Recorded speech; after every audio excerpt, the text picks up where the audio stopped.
Can a rabbit be a cop? Can a fox turn a new leaf after his life of crime? Let's find out in today's video. Are you ready? Let's go! Hi there, I'm Kame the Turtle, and you are watching a furry film review, where I will review movies that feature animals in the main cast, and give you my opinion on the movie if I think the movie is brilliant or deserves to get slapped by a fish. With the following three categories: story, character, and artwork, not necessarily in that order. And in honor of Zootopia 2 dropping later this year in 2025, I figure what better movie to review than the original 2016 Zootopia from Disney Animation. But before we dive on in, let me know in the comments below if you are excited for Zootopia 2. That being said, let's dive right on in with a synopsis of the movie. We pick up during a children's play where we learn about the overall world of Zootopia as a whole. And there we got to meet a young bunny by the name of Judy Hopps, who is the main character of the movie. Young Judy decides to become a police officer, even though bunnies are typically not seen as police officer material because they are so small.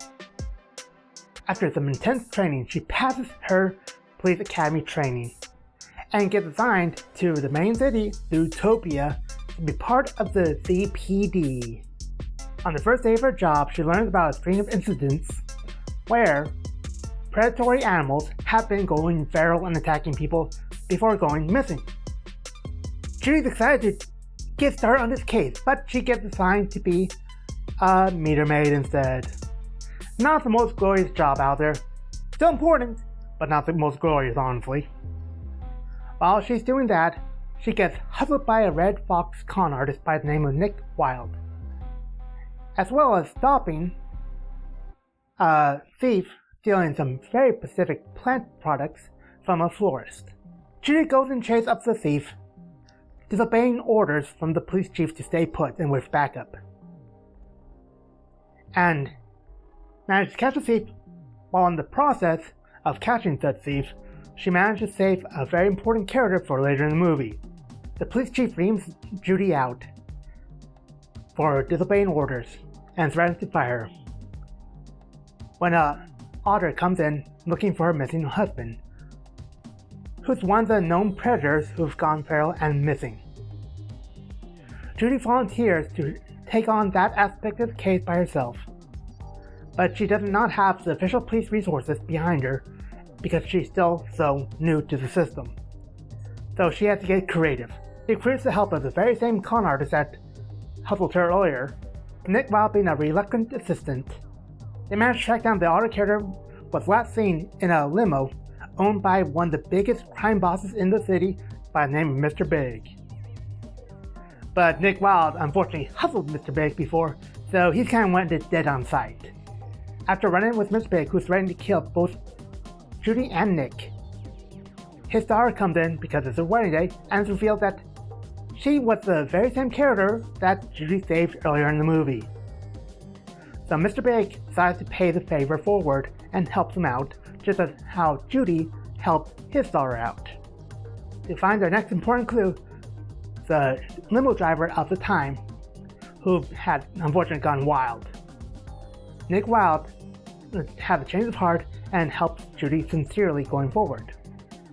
And while making a quip about the traffic jam cameras, that leads them into their next clue on tracking it down, where they find the missing predatory animals being locked up in a laboratory event. After taking down the supposed mastermind behind it, Judy and Nick have fallen out, where Judy goes back home. There she learns a very important trait about the items being stolen from the florist earlier in the movie. With that back in place, she managed to track down Nick Wilde to confront the true mastermind behind everything. Who's this mastermind? How will they handle it? You gotta watch the movie to find out. But that being said, let's dive into the review portion of this video. Starting with artwork. This is a CGI movie and one of the most advanced movies of the time, with different fur patterns and whatnot having to be individually detailed. Animation was smooth, action-wise was smooth, movement solid, no obvious glitches, gorgeous backgrounds, highly detailed character expressions, and as such, I'm going to have to say the artwork was brilliant. Let's go into the story aspect. Story-wise, this was about perceived appearances versus actions of the individuals. Throughout the movie, we saw predatory animals going feral thanks to the mastermind of the movie, actions. Presenting the predatory animals as being vicious and warlike, needing to be taken control of, versus the supposed unity we started the movie off with Zootopia being the capital where everyone got together and got along, right? Not so true, honestly, as prejudice did have a key role throughout the movie. It was only by Judy and Nick coming together as partners to crack this case did it actually fully come to be. This was also proven with both Nick and Judy. Judy was the more obvious one because she was looked down on for being a rabbit, and as such assumed that she could not be appropriate police officer material. From the very get-go to the very end of the movie where the big bad underestimated her. During a flashback sequence, Nick revealed that he wanted to be more than just a tricky fox. However, with everyone seeing him as nothing but a tricky fox and a predator, he was forced into a box that he had come to accept as his own, before Judy helped him break free of that. It was a little heavy-handed on the racism aspect, but it's a kid's movie, what can you do really? Overall, I want to say the story was brilliant. Now let's move on to characters. The main characters, Judy Hopps and Nick Wilde, are fully fleshed out, with motives, fears, and wants driving them. Not only this, the lesser characters presented throughout the movie, like the performer Gazelle, Mr. Big, the mafia boss, and so many other characters, were fairly fleshed out, even though they had minimal screen time. You could feel their characters bleeding through. You could feel their desires and wants. For example, Gazelle, one of the performers throughout the movie, that Judy Hopps really likes to listen to, wanted to present a strong front for unity, bringing the city that she loved together with her music, whether they were more prey animal or predator. She wanted to give them something to be unified by. Mr. Big, very motivated by money, but also highly motivated by family. And as such, you can see where he was coming from,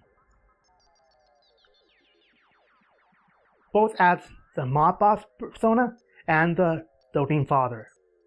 Chief Bogo was only stressed throughout the whole movie, thanks to the events of the mastermind's actions. The mastermind twist was kind of forced, honestly.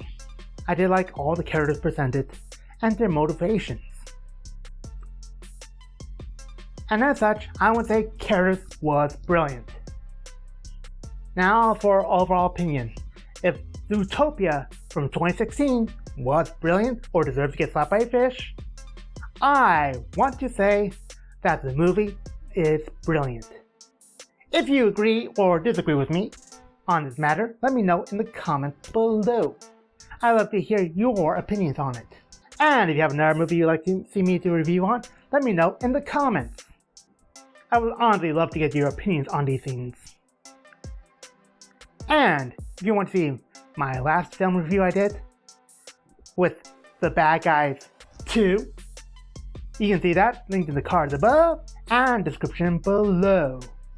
Or if you want to see more videos of mine just in general, make sure you subscribe to the channel if you haven't already. Hit the bell for notification when my next video airs. Leave a like, maybe a comment, share with friends, family, other furry friends you might know. And I hope to see you all next time. Johnny.